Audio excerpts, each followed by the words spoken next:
Hello दोस्तों, कैसे हैं आप। दोस्तों, कल मैं एक आपके पास अपडेट लेकर आया था कि वर्ग दो की तैयारी आप कैसे कर सकते हैं। साथ में जो 2018 के पास अभ्यर्थी हैं, क्या वो वर्ग दो की डायरेक्ट भर्ती परीक्षा में बैठ सकेंगे कि नहीं बैठ सकेंगे। क्या वर्ग तीन की नई भर्ती आने वाली है, उस पर हमने डिस्कशन किया था। उस पर ही एक कमेंट आया दोस्तों, एक भाई का, जिन्होंने बहुत अच्छी बात रखी है और उनका कमेंट जो है मैं आप सभी से शेयर कर रहा हूं। उन्होंने एक बात रखी है कि जो दिव्यांग हैं, पहले उनकी जो सीट्स हैं वो 1.5% के हिसाब से बांट दी जाती है, यानी कि 6% उन्हें रिजर्वेशन रहता है, लेकिन वो रिजर्वेशन भी जो है 1.5% के भाग में बांट दिया जाता है। उसके अलावा बहुत सारे रिजर्वेशन हैं, जैसे कि मैं आपसे बात करूं, महिला रिजर्वेशन हो गया, गेस्ट टीचर रिजर्वेशन हो गया। इसके अलावा ईडब्ल्यूएस रिजर्वेशन, ओबीसी भाई बहनों का रिजर्वेशन, एसटी भाई बहनों का रिजर्वेशन, एससी भाई बहनों का रिजर्वेशन। तो इतनी सारी जो कैटेगरी होती हैं उनमें दिव्यांगों की जो आरक्षण होता है उसे डिवाइड कर दिया जाता है, और उस हिसाब से जो है सीट दिव्यांग की बहुत कम होती है। ठीक है, यहाँ तक तो ठीक था। लेकिन इसके बाद जो फर्जी दिव्यांग हैं उन्होंने उनकी जगह ले ली है, यानी कि अभी आप देख रहे हैं कि जो है मामला संज्ञान में है, जांच भी चल रही है। बहुत से दिव्यांग जो है फर्जी सर्टिफिकेट लगाकर जॉब कर रहे थे, उन्हें पकड़ा भी गया है, उन पर एक्शन भी हो रहा है और उन्हें नियुक्ति से बाहर भी किया जा रहा है।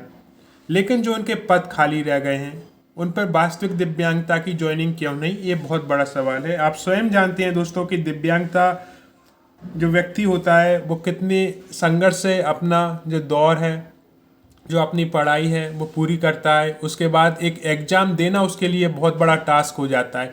एग्ज़ाम हॉल तक पहुंचना, सीट तक बैठना, ये उसके लिए बहुत बड़ा संघर्ष होता है, क्योंकि मैं स्वयं उस चीज़ को जानता हूँ। तो जो दिव्यांग होती हैं, जो चल नहीं सकते हैं, बहुत से दिव्यांग ऐसे होते हैं जो कि 60% या 70%, जिनकी आंखों में दिखाई देना बंद हो जाता है, 30% उनकी दृष्टि बची हुई है, जो कि दृष्टि बाधित दिव्यांग में आते हैं। अस्थि बाधित दिव्यांग जो कि चलने में प्रॉब्लम्स है, यानी कि परीक्षा हॉल तक पहुंचना उनके लिए बहुत कठिन हो जाता है। उस संघर्ष को झेलते हुए वहां तक पहुंचना और उससे पहले अपनी तैयारी जारी रखना, इतने नंबर लाना कि वो मेरिट में आ सकते थे। लेकिन ऐसे लोग जो कि फर्जी दिव्यांग प्रमाण पत्र लगाकर उनकी नियुक्ति हथिया लेते हैं, उन पर भी कार्रवाई हो रही है, वो पकड़े गए हैं। लेकिन उनकी जो सीट खाली रह जाती है, आखिरकार वहाँ पर दिव्यांगों की ज्वाइनिंग क्यों नहीं हो रही है? क्योंकि अभी तक दोस्तों इस संबंध में कोई भी आदेश जारी नहीं हुआ है ऐसा कि दिव्यांग जो भी फर्जी पाए गए हैं उन्हें की ज्वाइनिंग निरस्त करके जो वास्तविक दिव्यांग हैं, जो अभी शायद वेटिंग में भी नहीं है, उन्हें वहाँ पर ज्वाइनिंग दी जा रही है। इस संबंध में दोस्तों मांग करनी चाहिए, और मैं सभी दिव्यांग भाई बहनों से ये अपील करूंगा कि हो सकता है कि आप सक्षम ना हो कि घर से जाकर आंदोलन कर सकें या कहीं जाकर जो है अपनी बात रख सकें, तो सबसे अच्छा मीडियम है सोशल मीडिया। आप ट्वीट और रीट्वीट करें, ये लिखें कि हमारी जो गवर्नमेंट है वो जागरूक है, हमारे अधिकारी जो हैं वो जागरूक हैं, उन्होंने इस मामले को संज्ञान में लिया। जो फर्जी दिव्यांग थे उनका आइडेंटिफाई करके उन्हें नियम अनुसार बाहर किया। लेकिन अब जो उनकी पोस्टें बची हैं वो जो भी पास दिव्यांग हैं, मैं बात करूं वर्ग 1 2018, वर्ग 2 2018 भर्ती परीक्षा, वर्ग 3 2020 भर्ती परीक्षा, जो भी वास्तविक दिव्यांग हैं उन्हें वहां पर ज्वाइनिंग दी जाए, क्योंकि वो पोस्टें तो अब खाली हैं।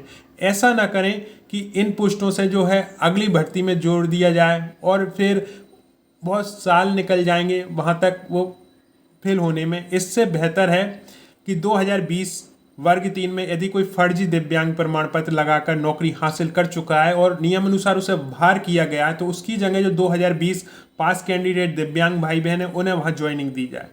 बात करूँ वर्ग 1 और वर्ग 2, तो वहाँ पर भी ये नियम लागू होता है। जांच होनी चाहिए और ऐसे दिव्यांग प्रमाण पत्र यदि लगे हुए हैं तो उन्हें हटाकर वास्तविक दिव्यांगों को जो है वहाँ पर ज्वाइनिंग देनी चाहिए। और ये काम जितनी जल्दी होगा उतने ही हमारे दिव्यांग भाई बहनों को लाभ मिलेगा। दोस्तों, मैंने ये वादा किया था इन भाई से कि मैं इस पर अपडेट जरूर लाऊंगा, और मेरी अपडेट यही है कि आप मेरे फेसबुक पेज पर यदि आप दिव्यांग हैं तो मैसेज करें, हम ग्रुप बनाकर ट्वीट और रीट्वीट के माध्यम से आपकी बात पहुंचाएंगे। ज्ञापन के माध्यम से आपकी बात पहुंचाएंगे और जितना हमसे हो सकेगा उतना हम जरूर करेंगे दोस्तों। लेकिन सबसे पहले जो हमारे दिव्यांग भाई बहन हैं उन्हें एकजुट होना होगा, अपने हक के लिए उन्हें मांग करनी होगी दोस्तों। मैं आपको ये कहूँ कि आपके लिए कोई मांग करने के लिए खड़ा होगा दिव्यांग भाई बहनों के लिए तो वो ठीक नहीं होगा, आपको खुद ही मांग करनी होगी। जो भी मेरे दिव्यांग भाई बहन हैं जो कि अभी ज्वाइनिंग नहीं पा पाए हैं वर्ग 1, वर्ग 2 और वर्ग 3 में, वो मांग करें कि यदि कोई फर्जी दिव्यांग है और उसकी सीट खाली हो गई है, रिक्त हो गई है, तो वहाँ पर हमारी वेटिंग क्लियर की जाए। यदि हम वेटिंग में नहीं है तो पहले हमें वेटिंग में लाया जाए और फिर हमें ज्वाइनिंग दी जाए। इस तरह से दोस्तों, क्योंकि आप वास्तविक दिव्यांग हैं, आप अच्छे नंबर लेकर आए हैं और फिर भी आपको जॉब नहीं मिल रही है, तो इसकी मांग तो आपको करनी चाहिए। मैं यदि कहीं भी गलत हूं दोस्तों तो कमेंट बॉक्स में लिखें, लेकिन मैं यही मानूंगा कि जो भी दिव्यांग भाई बहन हैं उन्हें उनका हक मिलना चाहिए। तो इस विषय में आप क्या सोचते हैं कमेंट बॉक्स में जरूर लिखें। धन्यवाद।